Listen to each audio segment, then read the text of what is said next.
So yesterday I set up my obstacle course, and it was suggested I just do a video of it and talk about what it is.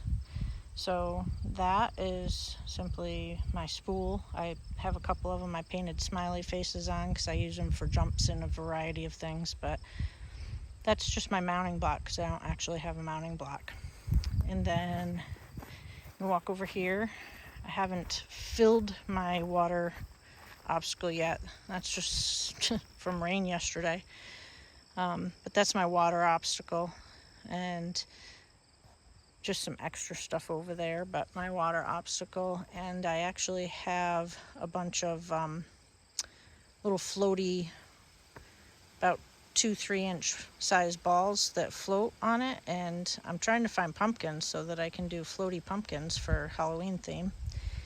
This is a piece of just fake AstroTurf stuff that makes crinkly noise when you walk over it, and some chairs set up. Obviously you can walk through any direction. I have a bunch of inner tubes.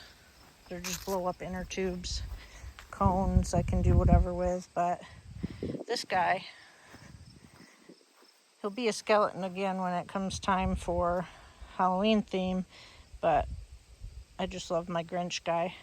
But the horses are actually kind of worried when I pick up his hands and try to pet their faces with his hands. Most of mine are good about it now, but boy, that was a little bit freaky when they first had Mr. Grinch try to pet them. I have these on the panels at all times because I ride inside there with the ones that aren't quite ready to be ridden out and about. And then I have my cowboy / car wash curtains that are just pool noodles hanging from baling twine. It's that simple with the spools that I stuck them in. I do have my flower boxes for my jumps on the other side. You'll also notice I have torches. Those, I intend on putting them in the panels like this and doing a nighttime obstacle course. And then through the pool noodles, just a simple tire on the ground. I get one with a wide open space, and I have a horse plant their feet in the tire and do a hind end yield 360 around the tire and try to keep their feet inside the tire, their front feet. And then, as funny as it is, Mr. and Mrs. Farmer Scarecrow, they're fine about them until you pick up their corn husk cans and do this, and then they're like, ah! But most of them that I've brought out here now realize that corn husks are edible, and they're not afraid anymore. They just want to eat them. I have a very large umbrella here that opens up. I like to open it with them, but not all of them have been desensitized to an umbrella because this is new, and the other one I had got tore to pieces. Let's see if I can raise it up.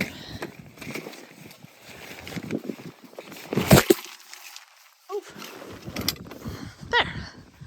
So it's a pretty big umbrella. It's one of the ones meant for like patios or whatever. Oh, there's a wasp in it. I'm glad I opened it up. And there's Mr. Alligator. He's my drag toy for now.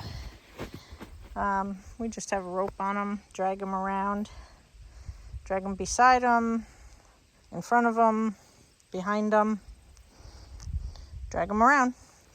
I do also put Mr. Alligator in the pond sometimes, in the water obstacle over there sometimes.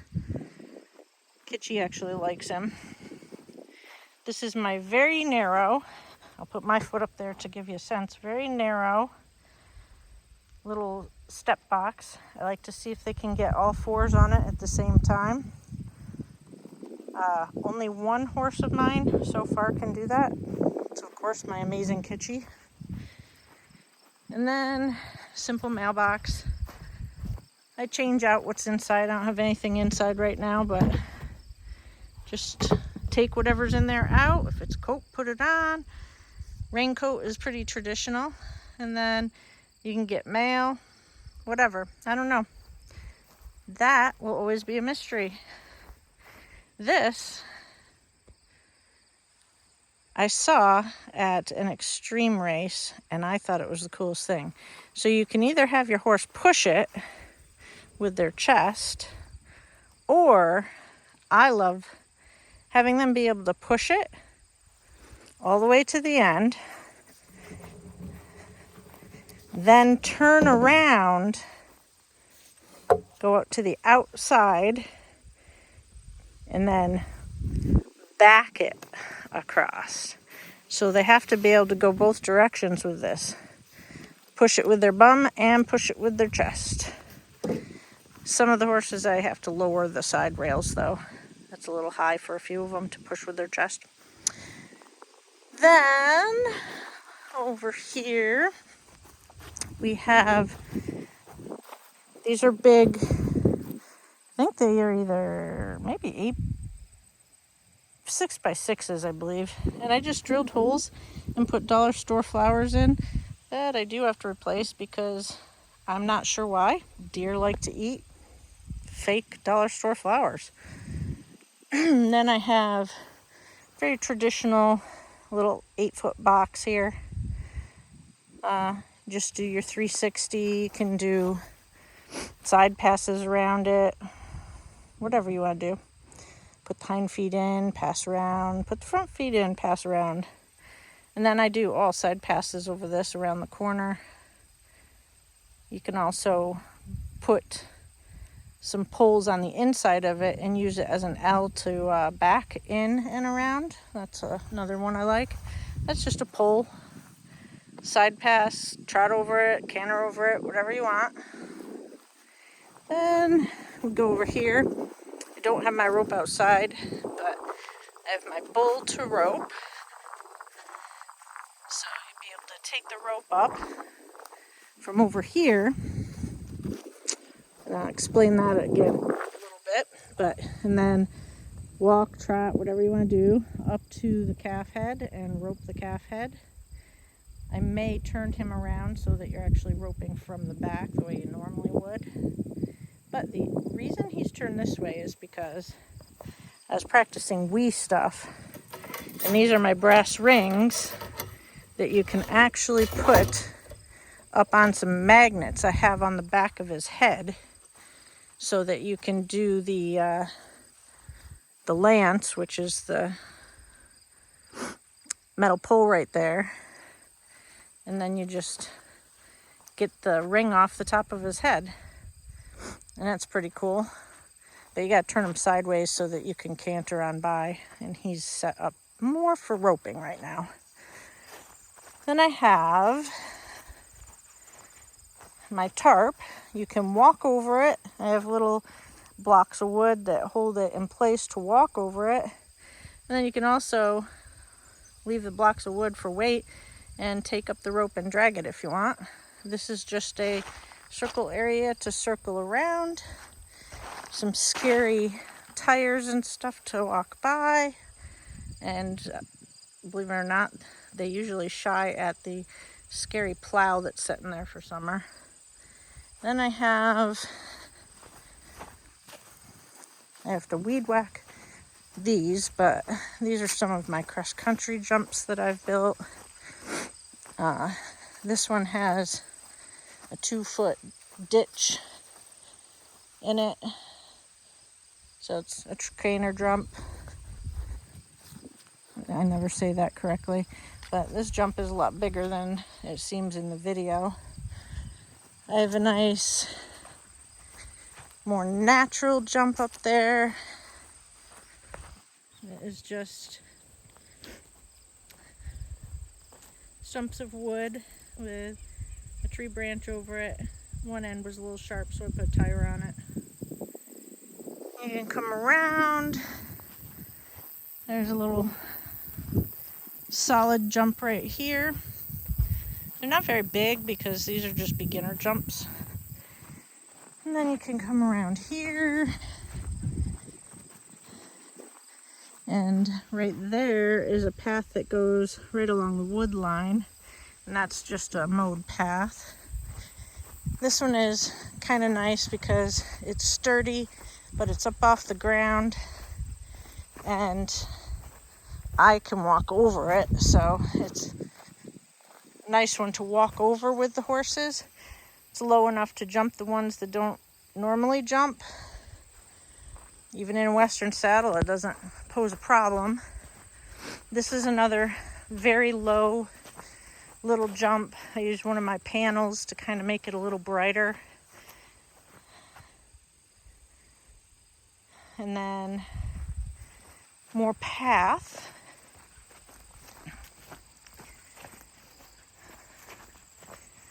So then, however you choose to get here, and this is the mowed path down the tree line, and you can come into the trees. One of the nice things about this is you get a light sense change. So got a horse that doesn't like to go from light to dark or dark to light. This is a great obstacle just walking into the woods. Right in this area, I purposely have let the ground get very uneven by taking out tree roots and stuff. And it's safe, but there's holes, it's uneven, there's a bunch of sticks and stuff. I've got multiple ways to come in and out of here. Just walk through the forest. This, I have two ways to go. I have a piled bunch of very dry, brittle sticks that if they step on them, they really just break. But for the most part, it's just to see how they react to walking through things that are all around their legs and feet. Because when you go in the woods around here, there's always trees down, even on the nice trails. This this freaks them out a lot. So I call this the squeeze because it is a very narrow passage, which working the young ones that have never had a saddle on, they could care less because they don't have anything to catch or rub on their sides. So I added these, and you can just take the loop off here, and yeah, it's on a pulley system. Can change it from flamingos to whatever, and it moves around. You can do it yourself or whatever, but I actually want to try to get a different place to put it and put it up in between a wider space so that I can drop like saddlebags or something down that will sit on top of the horse and have them walk forward and then back up and then take it off their back. I saw that in another trail show / class that was set up, and I loved the idea because you're interacting with it. And that's one of the things I like about obstacles, you're interacting. So just walking through, there's another opening into some more mowed paths. And then you come down here. This is one of my favorite areas. You just walk down here through the trail to the creek. And we have running water. This is a year-round creek. So, and it's very low right now because we need rain, but there's path that way, go around trees. This gives them the idea they have to duck under trees. I don't ride under this side, I ride over on the other side. And then walk down here. There's two things here.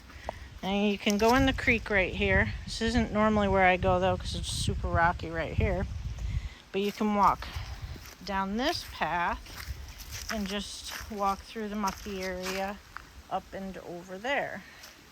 Or more advanced horses, I take to this spot where there's a little ditch that they can either walk down, put their feet in the ditch and then go up, or hop over the ditch.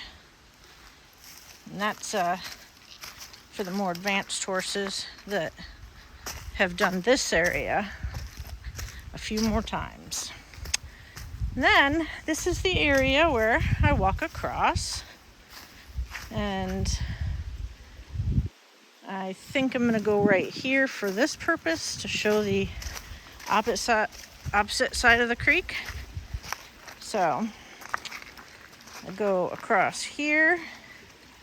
I'm going to try to do this without my boots on and see if I can do it without getting my feet wet. It's going to be an interesting thing. Anyway, I'm not going to make it the rest of the way. So go up and you've got this creek bed, which is soft and mushy and about 2.5 feet high. So they have to get up the creek bed. Then you can see that steep hill.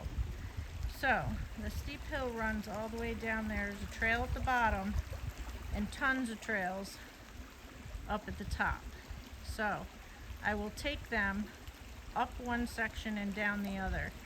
This really steep section, it definitely is a little more advanced, but I like to take the horses after they're comfortable with having a saddle on and go up and down those steep hills so that they can feel the saddle and how it moves differently when they're going up and down steep hills, having to navigate things with a saddle on. Definitely makes a difference. I've seen horses that have done the saddle on the ground driving, you name it, they've done it. Haven't ridden them yet. Take them over here, have them go up and down the steep hill with a saddle on, and they feel it move in different ways and they get nervous. And it's interesting to really think about, but in my opinion, I'm going to be riding out here. I want to know that they understand things move around and aren't always going to be the exact same. So, but this is the creek, and we cross over the creek all the time. Like I said, it's very low right now. And then walk back out. And I have a couple options once I get back across the creek. I used to go up that way and go along the fence line for the domestic horse pasture, and I don't really do that anymore. There's a lot of poison ivy that way. So again, this is the ditch that I can go over with the more advanced ones, or just walk down this, navigate the rocks and the different terrain and the stump, come back up here,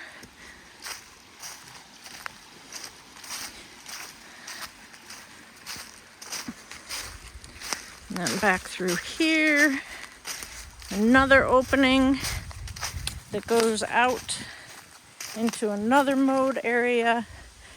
I have another tire for planting the front feet, spin around, or you can just use it as a center for your circle. And then there's more mode that goes into all the little spots into the forest. There is another area when I cross over the creek that has tree limbs and branches and stuff that I've moved into patterns for them to walk over and through. I'm not going to walk over there because I didn't want to get my feet wet. And then it's probably a 1/4 mile stretch that I have all sorts of different obstacles, natural, 100% natural obstacles. And then a bank that goes down to the river. And one day I'll get down there and video that.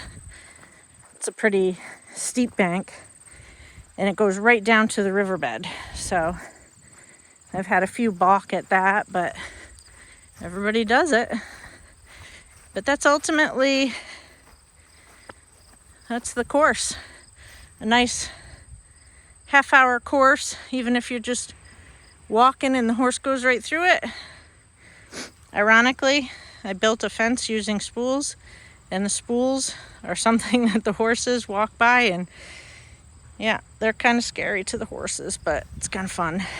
But the end of it all, you have a horse that could see just about anything anywhere, and they're safe to ride. Have a great day and be safe out there.